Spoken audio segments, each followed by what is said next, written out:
C'est bon.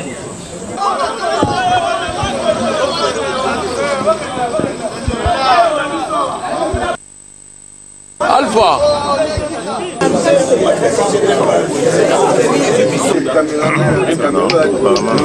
Mes amis, tous à la position, tout j'ai soutenu la position.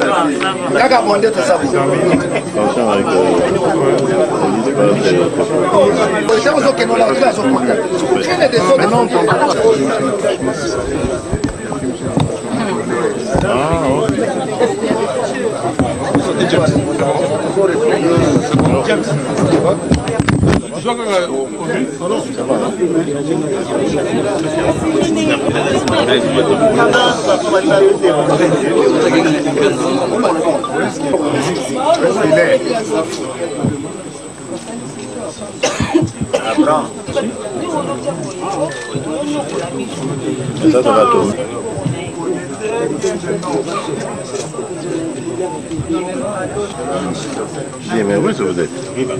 Mesdames et messieurs de la presse, bonsoir. Encore une fois, nous vous présentons nos esquisses, dit indépendamment de notre volonté, pour laquelle nous vous présentons des esquisses. Sans plus tarder. Mars 2017, les négociations politiques directes sous la médiation de la CENCO se sont clôturées sur fond de blocage. En conséquence, le rassemblement s'est réuni ce mercredi 29 mars 2017 sous la direction de son président, M. Félix Tshisekedi Tshilombo, pour procéder à l'évaluation sans complaisance du dialogue national et inclusif du centre interdiocésain dans lequel le peuple congolais a placé tous ses espoirs. Le rassemblement exprime sa plus vive préoccupation face à la situation de chaos provoquée par la rupture, sans la signature de l'arrangement particulier ad hoc des discussions relatives aux modalités de mise en œuvre de l'accord politique global et inclusif du 31 décembre 2016. Le rassemblement rappelle qu'il a souscrit au dialogue national inclusif organisé sous la médiation de la CENCO, conformément à la résolution 2277 du Conseil de sécurité des Nations Unies, afin de donner une dernière chance à une sortie de crise apaisée par l'organisation d'élections crédibles en 2017 et ainsi assurer un retour au fonctionnement régulier des institutions de la République. C'est dans ces cadres que le rassemblement a négocié l'accord du 31 décembre 2016, articulé principalement autour de la tenue des élections présidentielles, législatives et provinciales au plus tard le 31 décembre 2017. Accessoirement, et en vue d'assurer uniquement la continuité de l'État et l'équilibre institutionnel et de préserver la paix civile, le rassemblement avait renoncé à son exigence initiale, par ailleurs largement soutenue par le peuple congolais.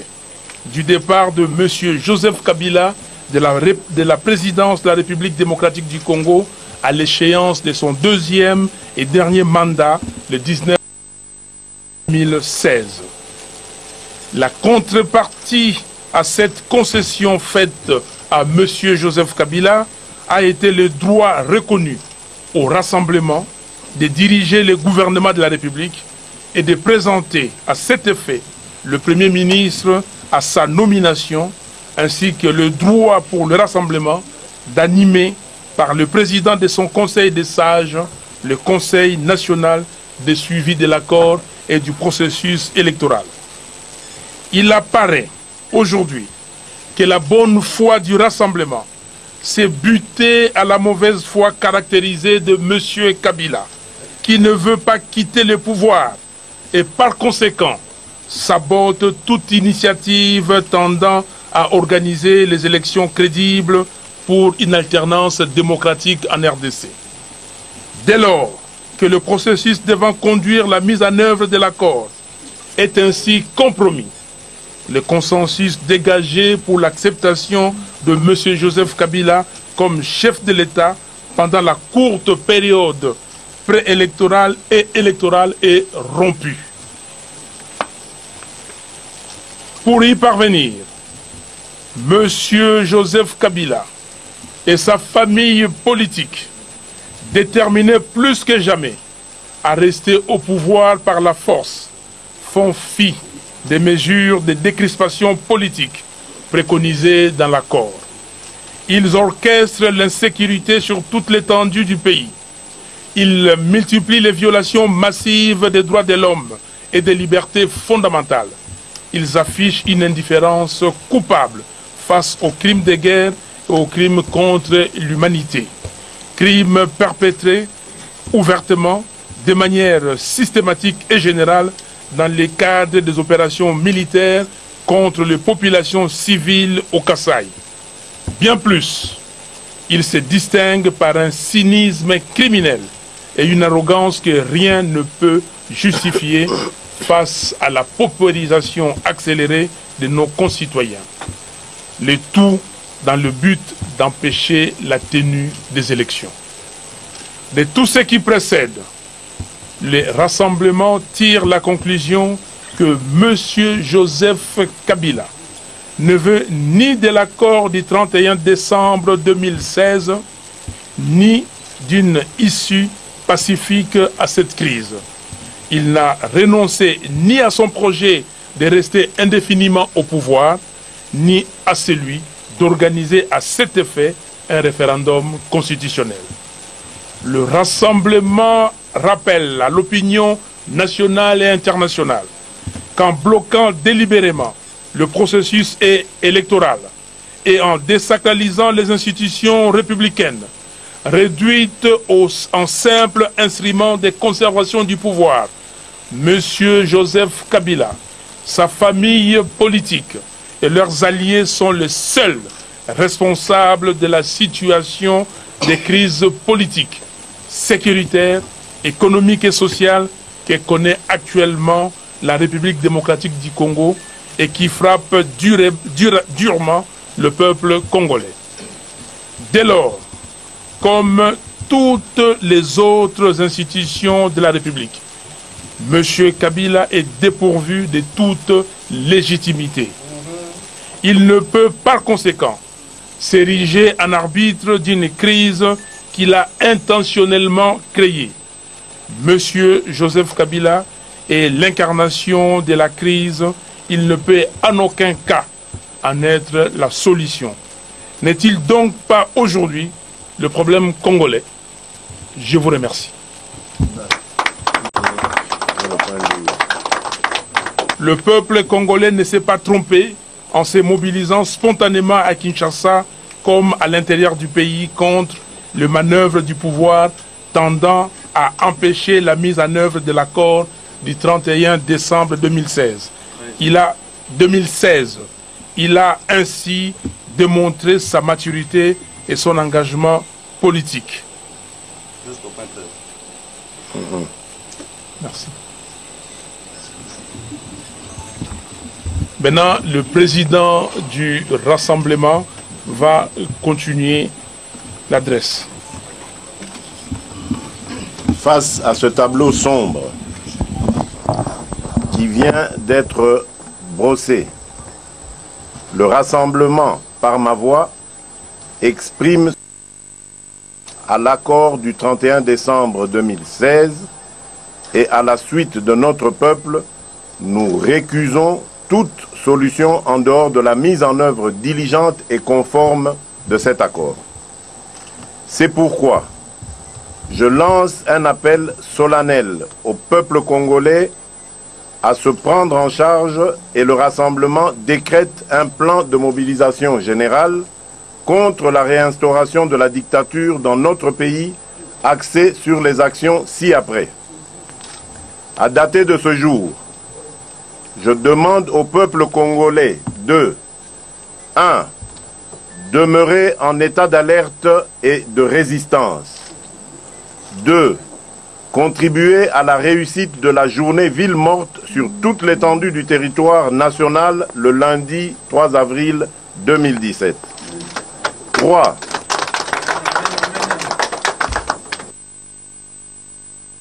«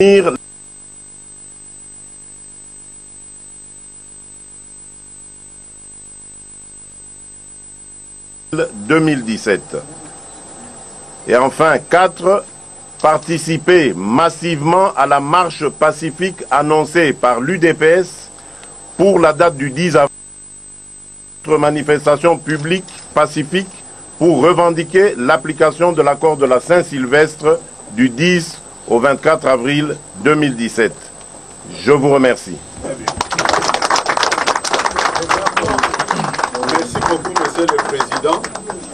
Nous sommes arrivés à la fin de notre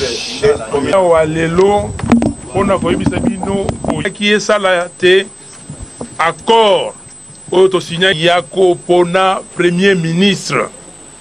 Na accord bakomi était Premier ministre obi tout ça la consultation biso baninga ya rassemblement tondimi yango bandeko bakabili to signé ki babengi accord ya Saint-Sylvestre et comment qui boye Yamboka na biso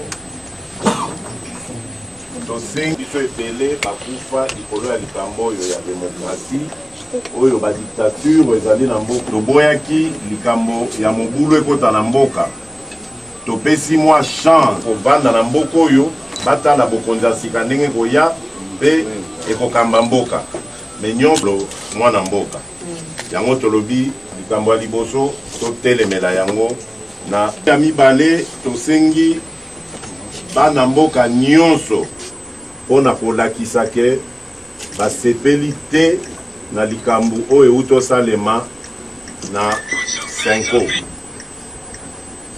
alobi pasi eleki mbongo bakende kosenga mbongo na bango bakangi bango babeti bango bapanzi bango babi tokoki kokontinue ndenge wana te esengeli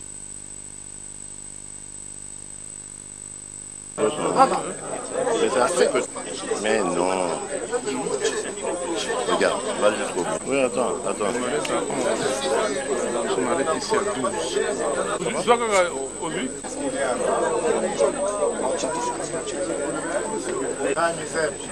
Moi, c'est là. 12, on a déjà vu. Mais ça va tomber, ça.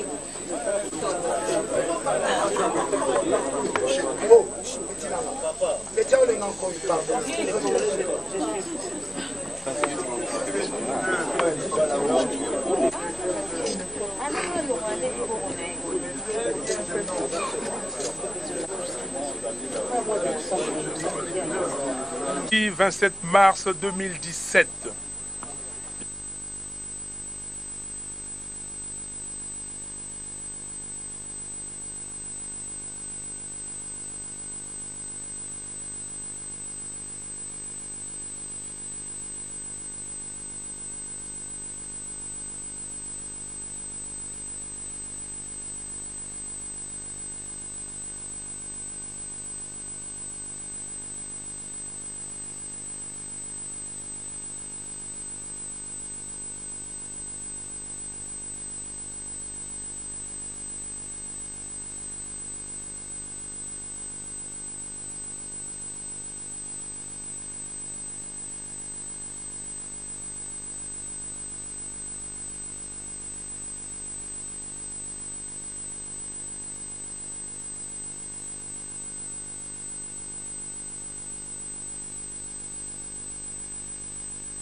l'organisation des élections, il a tourné autour du pot en désignant plusieurs premiers ministres.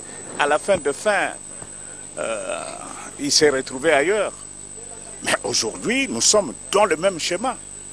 Hier, c'était tout ce qu'il a nommé. Il a son Sami, il va nommer encore un autre énergumène, il y a un autre qui s'ajoutera, et puis il va se fatiguer parce que la pression de notre peuple est irrécusable. Nous allons de l'avant et notre victoire est certaine. Porté en rapport avec les décisions prises. Nous avons rappelé le contexte dans lequel nous sommes allés au dialogue de la SENCO. C'était pour trouver une issue négociée à la crise qu'il y a dans notre pays. Parce que, comme vous le savez, le mandat du chef de l'État, son deuxième et dernier mandat, expirait le 19 décembre 2016. Et nous avons estimé qu'on pouvait faire une concession de prolonger ce mandat-là pour autant qu'au niveau de la négociation, on puisse rééquilibrer la gestion du gouvernement et créer les conditions notamment pour qu'il y ait un transfert de pouvoir pacifique en décembre 2017 à l'issue d'élections crédibles, démocratiques et équitables. Ça, c'est le message de fond que nous avons. Mais le constat que nous faisons est lequel? Il y a du côté de la majorité présidentielle et de son leader, M. Kabila, une volonté de faire traîner les choses, une volonté de bloquer les choses. En fait, on a le sentiment que l'AMP et son chef ne sont pas prêts au changement. L'AMP et son chef demandent en fait à ce qu'on puisse installer une nouvelle dictature parce qu'ils ne sont pas respectueux des textes que nous avons à l'époque approuvés ensemble. Voilà le sentiment que nous avons et il y a eu finalement l'appel lancé au peuple congolais qu'il puisse rester éveillé, qu'il puisse rester vigilant. Et les actions ont été programmées dans ce sens-là pour amener l'autre partie à comprendre que le peuple ne va pas accepter le retour de la dictature dans notre pays. Est-ce que vous aussi prêt à faire quand même quelques concessions, même aussi la majorité, pour que vous puissiez toujours arriver à conclure, à signer cet arrangement? Mais mon frère, vous me surprenez. Nous signons un document le 31 décembre 2016 où on dit clairement les modalités de désignation du Premier ministre et la gestion du CNSA. C'est très clair. Donc les amis, après 2 mois, doivent régner leur signature. Ce n'est pas normal. Mais nous avons été de bonne foi depuis le départ. Les prêtres ont proposé une formulation qui nous a semblé acceptable. Nous l'avons acceptée. Et nous ne comprenons pas pourquoi il y a cette obstination de la MP et de son chef à ne pas vouloir faire avancer les choses. Nous sommes déjà pratiquement au mois d'avril 2017. Le délai qui reste à courir pour les élections n'est pas très réduit déjà. Nous sommes d'avis que nous devons nous mobiliser, faire pression pour que l'accord soit appliqué en l'état. Il ne mérite pas ça.